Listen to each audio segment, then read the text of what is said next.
Have you ever been told to take a medical test, and deep down you weren't sure why? Maybe it sounded important, just routine, the doctor said.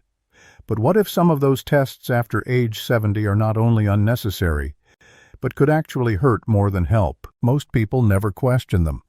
Yet studies now show that a few common screenings, the very ones meant to protect us, may lead to anxiety side effects and even treatments we don't need.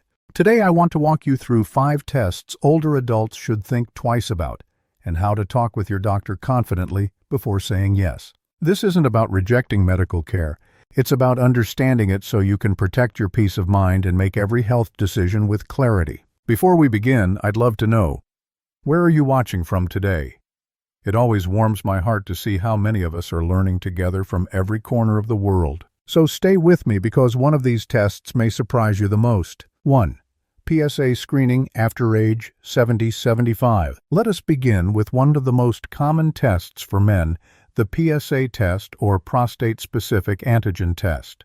It is a simple blood test that measures a protein made by the prostate gland, and for many years it was considered routine for almost every man over 50. But here is the truth that surprises many people after the age of 70. This test often causes more problems than it prevents. According to the U.S. Preventive Services Task Force routine, PSA screening is not recommended for men age 70 or older. That is because most prostate cancers found in this age group grow so slowly that they never become dangerous during a man's lifetime. However, once a PSA result looks suspicious, it can trigger a long chain of stressful procedures, biopsies, surgeries, and radiation treatments that carry real risks such as infection, pain, urinary incontinence, and erectile problems. And many of those treatments end up addressing cancers that would never have caused harm in the first place. I once cared for a gentleman named Mr. Johnson, 78 years old, who was told his PSA number was high. He was advised to undergo a biopsy, but he asked questions first. After reviewing his overall health and life expectancy, we decided together to monitor the situation instead of operating immediately. 5 years later, his PSA levels stayed stable, and he enjoyed those years in comfort and independence. Sometimes doing less really means living better. So if your doctor suggests a PSA test after 70, take a moment to ask these 3 questions. First, given my current health, would finding this cancer truly change my life or just add stress? Second, what are the specific risks of the biopsy or treatment being proposed? And third, is there evidence showing that screening at my age improves survival? By asking calmly and openly, you invite a real partnership with your doctor, not a confrontation. Good doctors welcome these conversations. They understand that your goal is not to avoid care, but to choose care that truly serves you. 2. Routine colonoscopy after age 75. The next test we need to talk about is the colonoscopy. For many adults, this has been a life-saving procedure earlier in life, helping to detect colon cancer at a curable stage. But after the age of 75, the equation begins to change. The American College of Physicians now recommends that most adults stop routine colonoscopy screenings after 75, especially if their previous results were normal and they are not at high risk for colon cancer. That is because as we age, the risks from the procedure itself increase.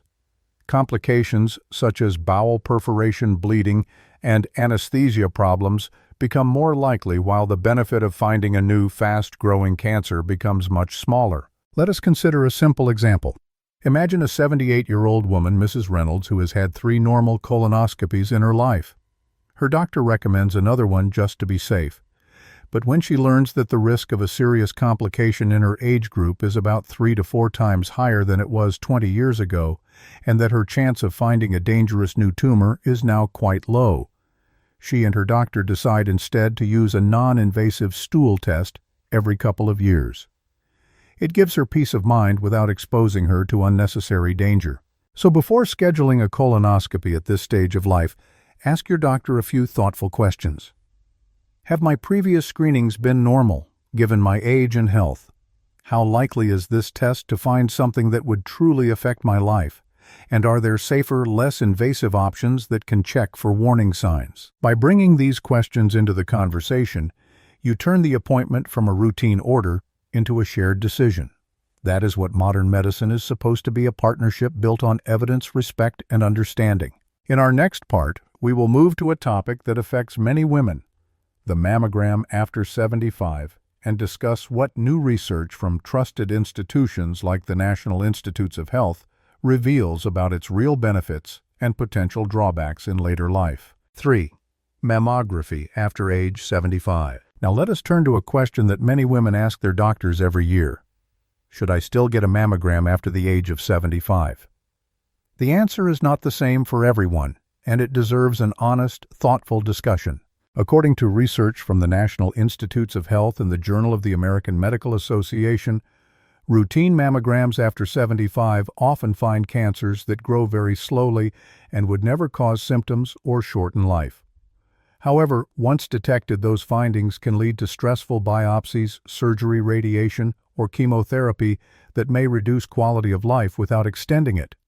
In fact, some studies show that continuing mammograms automatically beyond this age can create more harm than benefit for women who are already healthy and have had several normal screenings before. Think of Mrs. Turner, a 77-year-old woman in good health. She had normal mammograms for decades, but her doctor suggested another one just to be safe. Together they reviewed the evidence and talked about what truly mattered to her. Her priority was to stay active, spend time with her grandchildren, and avoid procedures that could cause unnecessary worry. After learning that her personal risk was very low, she chose to stop routine mammograms and focus on her overall wellness, balanced eating, gentle exercise, and regular checkups with her physician. It was a decision based on peace of mind, not fear. If you are facing this choice, consider asking these questions at your next visit. Would finding a very slow-growing cancer at my age truly change my life or treatment plan? Are there signs or symptoms I should watch for instead? And how can we tailor my screening schedule to match my health, not just my age? The goal is not to refuse care, but to make sure every test adds value to your life, not stress to your days. That is the true meaning of personalized medicine. In the next section, we will explore something that affects millions of older adults living with diabetes. Why aiming for blood sugar levels that are too low can sometimes be more dangerous than helpful, and what new guidelines from the American Diabetes Association recommend instead. 4. Diabetes testing and glucose control in older adults. If you live with diabetes, you already know how much focus doctors place on blood sugar numbers. For years, many people were told to keep their glucose as low as possible. But as we age, that goal can become not only unrealistic, it can actually become unsafe. According to the American Diabetes Association, older adults with long-standing diabetes or other health conditions should often have more flexible blood sugar targets. Tight control, such as pushing the A1C below 7.0, can lead to dangerous episodes of low blood sugar called hypoglycemia. These episodes increase the risk of confusion, dizziness, fainting, and even falls events that can send someone to the emergency room for reasons unrelated to diabetes itself. Studies supported by the National Institute on Aging have found that in adults over 70, very tight glucose control does not significantly extend life compared to moderate control. In fact, the harm from sudden lows often outweighs the benefit of chasing perfect numbers. Let us look at an example. Mr. Daniels, age 76, had managed diabetes for 20 years. He used to worry whenever his glucose crept above 100. But after he fainted from a low-sugar episode, his endocrinologist reviewed his targets and adjusted his medication plan. They agreed to aim for an A1C between 7.5 and 8.0 as recommended for many older adults.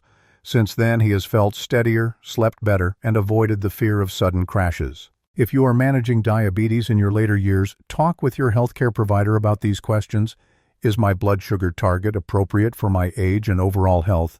Could my medications or insulin dose be too strong for my current lifestyle? And what are the warning signs of low blood sugar that I or my loved ones should recognize early? The goal is not perfect numbers. It is stable energy, safety, and peace of mind. Because living well with diabetes means finding balance, not pressure. Coming up next, we will examine a type of medical testing that often causes anxiety and confusion: The just-to-check scans like CTs or PET scans that are ordered without symptoms. You will learn why these scans can sometimes do more harm than good, and what simple question you should always ask before agreeing to one. 5. Routine cancer scans and imaging in older adults. Now let us talk about something many people accept without question, those routine scans like CT or PET imaging that are often ordered just to check. It might seem like extra testing means extra safety, but especially after the age of 70, these scans can sometimes lead to a chain of unnecessary worry and risk. The Journal of the American Medical Association has reported that imaging tests done without clear symptoms frequently uncover small, harmless findings, what doctors call incidental findings. These are tiny spots or shadows that almost never cause problems. However, once they appear on a report, they often trigger more tests, biopsies, or even surgeries. In older adults, those follow-up procedures can carry far greater risks than the original concern itself. Imagine a man named Mr. Allen, age 78. He felt fine, but during a checkup, his doctor ordered a chest CT just to be safe. The scan found a tiny spot on his lung that looked suspicious. He went through several stressful weeks, 2 additional scans, and finally a biopsy, only to learn that the spot was a harmless scar from an old infection. The procedure left him with chest pain and anxiety that lingered far longer than the test results. So before agreeing to any imaging study, ask this simple question. What specific symptom or concern makes this test necessary? If the scan finds something unexpected, will it actually change my treatment or improve my life? And finally, what are the risks of radiation or further procedures that might follow? These questions are not confrontational. They are the foundation of thoughtful medicine where the goal is to protect your well-being, not just to collect more data. The best health decisions are the ones that add comfort, not confusion. In just a moment, we will review the 3 most important questions you can bring to any doctor's visit after age 70. These questions can turn a routine appointment into a meaningful conversation and help you stay in control of your health with confidence and calm. Now that we have explored the most common medical tests to reconsider after age 70, let us bring everything together into something simple and practical.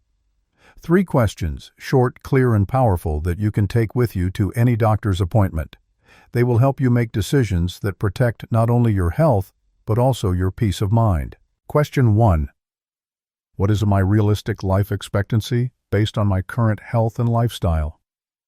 If your doctor believes your life expectancy is less than 10 years, many aggressive cancer screenings may not improve survival, but could instead expose you to procedures that bring more stress than benefit. This information gives context, not fear. It helps you focus on the choices that truly add to your quality of life. Question 2. If this test finds something, what would the next steps be, and what are the risks of those treatments? This question helps you see the full picture before saying yes. It prevents surprises later and reminds both you and your doctor that every test should lead to something meaningful, not just to more testing. Question 3. What does the evidence say for people my age and in my health condition? You deserve to know whether a test is supported by the latest research for someone like you. Good physicians appreciate when patients ask informed questions because it means you want to be a partner in your care, not a passive recipient. You can write these questions down or keep them on your phone as a small note. Having them ready can turn anxiety into confidence and every appointment into a moment of clarity and collaboration. Because real health is not only about the length of life, it is about how you live those years with understanding, dignity, and peace. In just a moment, we will wrap up with a gentle reminder, a way to look at your health choices with gratitude instead of worry, and a few heartfelt words before we close today's journey together. We have covered a lot today, but the message is simple. After the age of 70, medical care should not be about doing more. It should be about doing what truly matters. Every test, every scan, every treatment decision should fit your life, your health, and your goals. Remember these key ideas. First, not every routine test is necessary at this stage of life. Second, asking questions is not a challenge to your doctor. It is the smartest way to protect your well-being. And third, informed choices lead to calmer, safer, and more meaningful years ahead. The more you understand, the less you fear. And the less you fear, the more you can focus on what makes each day worth living, the people you love, the small joys that make you smile, and the confidence that comes from knowing you are taking charge of your own health story. Thank you for spending this time with us today. If this video gave you even a spark of hope, a moment of clarity, or simply reminded you that your health still matters, I would be truly grateful if you took a second to hit the like button. And if you know someone who could benefit, maybe a friend, a sibling, or even a parent, please share it. You never know whose life might be touched by something as simple as passing this along. We would also love to hear from you. Drop a comment below and tell us one thing you learned from this video and how you plan to apply it in your own life. Your thoughts mean a lot to us, and reading your comments brings us joy and motivation. Your support truly means the world. Together we will keep building a healthier tomorrow. Thanks again for watching, and we look forward to seeing you in the next episode.